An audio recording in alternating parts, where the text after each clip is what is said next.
Hello students, this video lecture is for class 10 students who are preparing for their board exams 25. In this video lecture, I am going to explain you the second poem of Robert Frost, a very famous American poet. And the title of the poem is Fire and Ice. Last video lecture में मैंने आपको बताया था कि 1923 में Robert frost की एक poetry collection आई थी न्यू हैम्पशायर के नाम से, तो उसकी एक पोएम तो हमने डिस्कस की थी लास्ट लेक्चर में, the dust of snow. Now ये जो सेकंड पोएम हमारे सिलेबस में गिवन है fire and ice, today we are going to deal with it. Okay, तो बच्चों सभी आप अपने टेक्स्ट बुक फर्स्ट राइट में इस पोएम को ओपन कर लीजिए.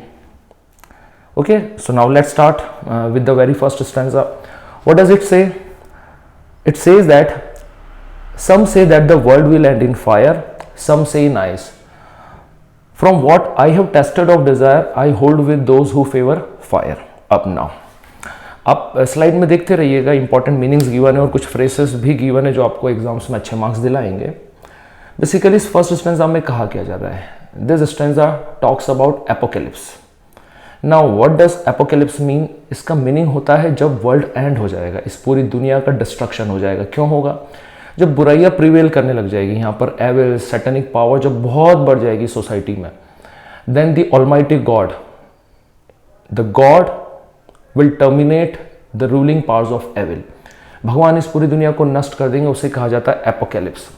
तो पहले स्टैंजा में ये डिस्कस किया जाता है कि उस एपोकैलिप्स के एग्जैक्ट रीजन क्या बनेंगे. तो दो अलग अलग ओपिनियंस की बात होती है, दो अलग अलग स्कूल ऑफ थॉट्स में दो अलग अलग आइडियाज आते हैं जो ये शेयर करते हैं कि इस दुनिया का या इस वर्ल्ड के एंड होने के कॉजेस क्या रहेंगे. तो पहला ओपिनियन कहता है it will end in fire और दूसरा ओपिनियन कहता है it will end in ice. Now year fire and ice does not means कि हम उसके लिटरल मीनिंग के साथ जाना, उनके साथ कुछ इमोशंस या कुछ ह्यूमन बिहेवियर या नॉर्म्स एसोसिएटेड है, हमें उनकी स्टडी करनी है. ठीक है, कुछ इमोशंस और कुछ कैरेक्टरिस्टिक्स फायर के साथ एसोसिएटेड रहेंगे और कुछ फीचर्स या कुछ कैरेक्टरिस्टिक्स ट्रेट्स या इमोशंस आइस के साथ एसोसिएटेड रहेंगे.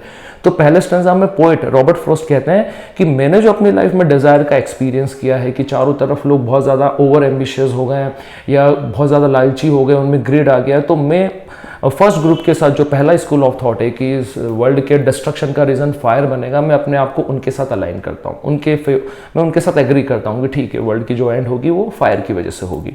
नाउ अब फायर के साथ कौन कौन से इमोशंस अटैच्ड है आप स्क्रीन पर देखिए. अग्रेशन, हमारा जो वर्ल्ड है बहुत ज़्यादा अग्रेसिव होते जा रहा है. आप देख रहे हैं बहुत ज़्यादा आक्रामकता फैलते जा रही है, छोटी छोटी बातों पर गुस्सा हो रहा है. ठीक है, छोटी छोटी बात पर लोग लड़ने लग जाते हैं.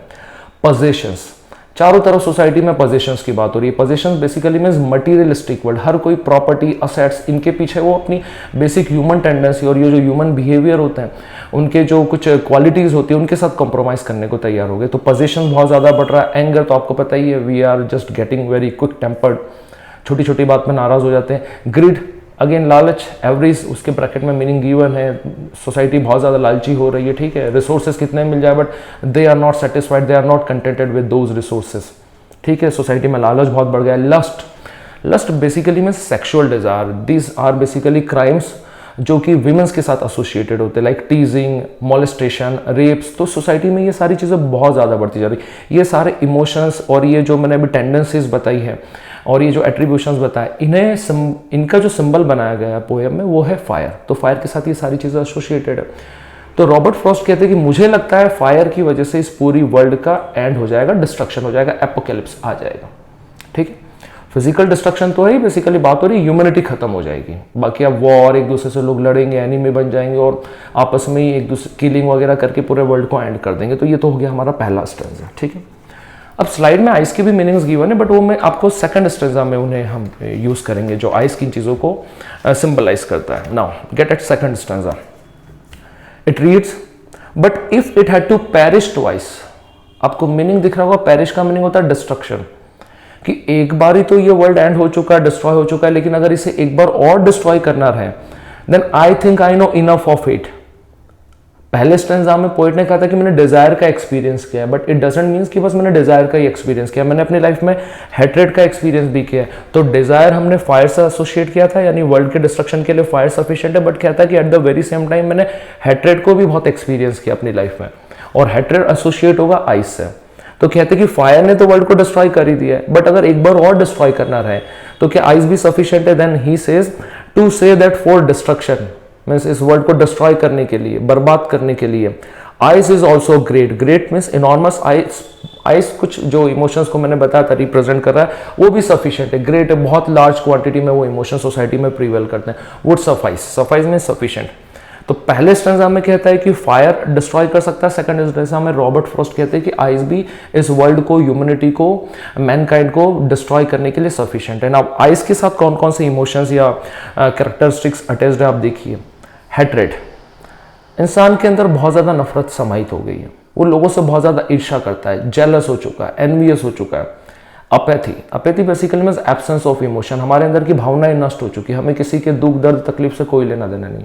हम बहुत ज़्यादा सेल्फ सेंट्रिक हो गए, बस हमें अपने सेल्फ इंटरेस्ट से मतलब है कि हमारी लाइफ अच्छी चलनी चाहिए, बाकी सोसाइटी में क्या इशू आ रहे कोई लेना देना नहीं है, ठीक है। डिसरिगार्ड, डिसरिगार्ड मीन्स हम पुराने नॉर्म्स भूल ही गए, रेस्पेक्ट कॉन्फर करना, लोगों को सम्मान देना वो भूल ही गए, इतने ज़्यादा सेल्फ सेंट्रिक हो गए कि ना एज फैक्टर आ रहा है, ना कोई पेरेंट्स हो, टीचर्स हो, रेस्पेक्ट बिल्कुल धीरे धीरे सोसाइटी में रिड्यूस होते जा रही है।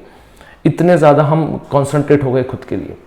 इनसेंसिटिविटी, अगेन इमोशंस वैल्यू नहीं रखते आप, हर कोई व्यक्ति, एक व्यक्ति दूसरे व्यक्ति के इमोशंस के साथ खेलने को लिए तैयार है। बेसिकली हमारे कुछ इंटरेस्ट सॉर्ट आउट हो जाने चाहिए, तो हम किसी के इमोशंस के साथ खेलने को तैयार हो गए। इस एट्रीब्यूट को, इस बिहेवियर को कहा जाता है insensitivity.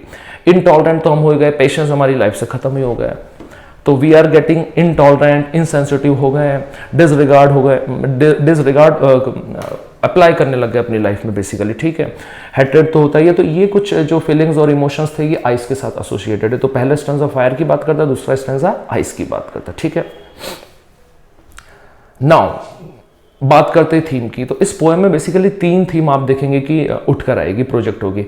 End of the world, Robert Frost end of the world की बात करते हैं कि जिस लाइन में या जिस चैनल में हमारा वर्ल्ड जा रहा है कि एक ना एक दिन इसका एंड होना ही है। अब फिजिकल एंड की तो बात हो रही है, साथ में कह रहा है कि ठीक है फिजिकल अगर एग्जिस्टेंस रहता है तो ह्यूमैनिटी कहाँ एग्जिस्ट कर रही है, मानवता तो खत्म ही हो गई है ना। तो एंड ऑफ द वर्ल्ड की बात कही है, the very basic theme. Then second theme कहती है निगेटिव इमोशंस, ठीक है। जो इंसान के अंदर जो निगेटिव इमोशंस आ गए, जो इन ह्यूमन ट्रेड्स उसके साथ में आते जा रहे हैं, जो कंपेशन भूल गया, लव भूल गया, कॉपरेशन भूल चुका है, वो लोगों की रेस्पेक्ट करना भूल चुका है, ठीक है, और अपने इंटरेस्ट को साइड में रखकर लोगों की हेल्प करना, ये सारे जो ह्यूमैनिटी को जो रिप्रेजेंट करती थी, रिफ्लेक्ट करती थी चीज़ें, वो सोसाइटी में अब देखने को हमें नहीं मिलती। तो निगेटिव इमोशंस बहुत ज़्यादा प्रोमिनेंट हो चुकी है सोसाइटी में, एंड यही चीज़ है जो ह्यूमन को है वो सेल्फ डिस्ट्रक्शन की तरफ ले जाएगी। व्यक्ति खुद ही अपने कर्मों से संसार का और मानवता का जो पूरा सर्वनाश करने पर तुला हुआ है, तो वो होना ही है, ठीक है। लास्ट में राइमिंग स्कीम की थोड़ी सी बात कर ले, तो दो it's a very simple topic, but आप पोएम को पढ़िए, उसके लास्ट वर्ड के प्रोनाउंसिएशन को देखिए, उसके वॉइस को देखिए कि कौन सी आवाज़ उठकर आ रही है, उसे एक लेबलिंग दे दीजिए। पहली लाइन के लास्ट वर्ड को आप लेबल कर देंगे ए से, जैसे इस पोएम में है फायर, फायर, इसको मैं ए की लेबलिंग कर देता हूँ। अब सेकंड लाइन में ऐसा ही अगर वॉइस आएगा तो मैं उसको अगेन ए से लेबल करूँगा, नया वॉइस आएगा तो मैं उसे बी से रिप्रेजेंट कर दूंगा, ठीक है। सेकंड लाइन में क्या है, आइस, और फायर से आइस अलग है तो इसकी लेबलिंग कर देंगे B. Third line desire, again first line से मैच हो रहा है तो लेबलिंग ए होगी। फोर्थ लाइन अगेन फायर, ठीक है। तो आप लास्ट वर्ड को लेबल करते जाइए, पहली लाइन को लेबल किया ए, सेकंड लाइन अगर फर्स्ट से मैच हो रही तो ए लिखेंगे, फर्स्ट से मैच नहीं हो रहा अगर उसका प्रोमिनेंट जो आवाज उठकर आ रही तो उसे बी लिख देंगे। फिर थर्ड लाइन पर आएंगे, थर्ड लाइन फर्स्ट से मैच हो रही तो ए लिखेंगे, सेकंड से मैच हो रही बी लिखेंगे, फर्स्ट और सेकंड दोनों से मैच नहीं हो तो सी लिख देंगे। Okay, in the same manner you will prepare the rhyming scheme, और इस पोएम के फर्स्ट स्टेंजा की राइमिंग स्कीम आती है A B A A, A B ए ए, और सेकंड की राइमिंग स्कीम बनेगी B C B C B. तो साफ साफ दिख रहा है कि पहली लाइन में फायर थोड़ा प्रोमिनेंट है और दूसरी लाइन में जो आइस है वो भारी पड़ रहा है, ठीक है। Then let's talk about the poetic devices, कि इस पोएम में कौन कौन से पोएटिक डिवाइसेस को रॉबर्ट फ्रॉस्ट ने यूज किया है। आप पोएम साथ में रखिए, आपको स्लाइड में दिख भी रही होगी। पहला जो पोएटिक डिवाइस यूज है वो है मेटाफर। मेटाफर बेसिकली हमने कुछ सिंबल्स यूज किए, फायर कुछ इमोशंस को रिप्रेजेंट करता है, आइस कुछ इमोशंस को रिप्रेजेंट करता है, तो जिसे हिंदी में आप रूपक अलंकार कहते हैं। तो यहाँ पर मेटाफर यूज हुआ है, फायर और आइस, ये दो मेटाफर्स हमने यूज किए हैं। सेकंड यहाँ पर जो पोएटिक डिवाइस है वो है एंटीथेसिस। जब किसी पोएम में दो कॉन्ट्रास्टिंग थॉट्स की बात की जा रही है, एक तरफ फायर एक तरफ आइस है, तो जब कॉन्ट्रास्टिंग थॉट्स आते हैं उसमें इंडल्ज होते हैं, ठीक है, इम्बाइब किए जाते हैं, तब हम जो डिवाइस की बात करते हैं that is antithesis. Third one is anaphora. Anaphora में क्या होता है, किसी भी लाइन के स्टार्ट को देखिए, अगर एक ही स्टार्ट रिपीट हो रहा है अगली लाइन में भी तो उसे एनफरा कहते हैं। जैसे आपने देखा होगा some say that the world will end in fire, second line में फिर से कह रहा है सम से इन आइस, तो सम से रिपीट हो रहा है, तो कॉन्जिक्यूटिव लाइन का स्टार्ट अगर सेम है, repeating my self, consecutive line का स्टार्ट अगर सेम है तो उस पोएटिक डिवाइस को कहा जाता है अनफरा। ओके, अनफरा।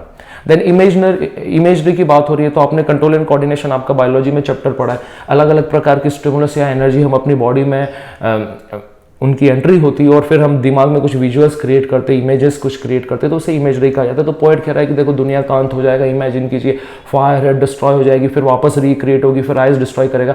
तो पोएट बेसिकली एक परसेप्शन तैयार कर रहा है रीडर के माइंड में, रीडर ये चीज़ें इमेजिन कर रहा है। तो जब रीडर जब अलग अलग सेंसेस है डाटा अपनी बॉडी में फीड करता है और कुछ इमेजिनेशन तैयार करता है, उसे इमेजरी कहा जाता है। ठीक है, एलिट्रेशन बहुत ज़्यादा सिंपल है। जब आप कोई वर्ड रिपीट होता है, फर्स्ट लेटर रिपीट होता है तो उसे एलिट्रेशन कहा जाता है। फर्स्ट लाइन में आप देखिए वर्ल्ड विल, WW रिपीट हो रहा है। फोर्थ लाइन में आपको दिखेगा फेवर फायर, FF रिपीट हो रहा है, तो इसे कहते हैं एलिट्रेशन। आई होप पोएम आपके साथ में सामने ओपन होगी टेक्स्ट बुक में। और जो लास्ट में बात कर लेता हूँ एंजॉयमेंट की, पिछले मैंने आपको लेक्चर में बताया था कि जब एक ही सेंटेंस नेक्स्ट लाइन पर शिफ्ट हो जाए, ब्रेक होते हुए, किसी प्रकार का पंक्चुएशन, मतलब 2-3 लाइन में एक ही लाइन चल रही, एक सेंटेंस है वही, हमने फर्स्ट लाइन से सेकंड पे शिफ्ट हो गए, सेकंड से थर्ड पर शिफ्ट हो गए, बेसिकली सेंटेंस एक ही है। तो अब लास्ट की थर्ड लाइन देखिए, एक ही सेंटेंस है, single sentence, it's to say that for destruction ice is also great and would suffice. एक ही सेंटेंस है लेकिन 3 लाइन में उसको स्टैगर कर दिया गया है, तो ऐसी जगह को कहा जाता है enjoyment. Thank you so very much my dear students, I hope आपको ये पोएम क्लियर हो गई।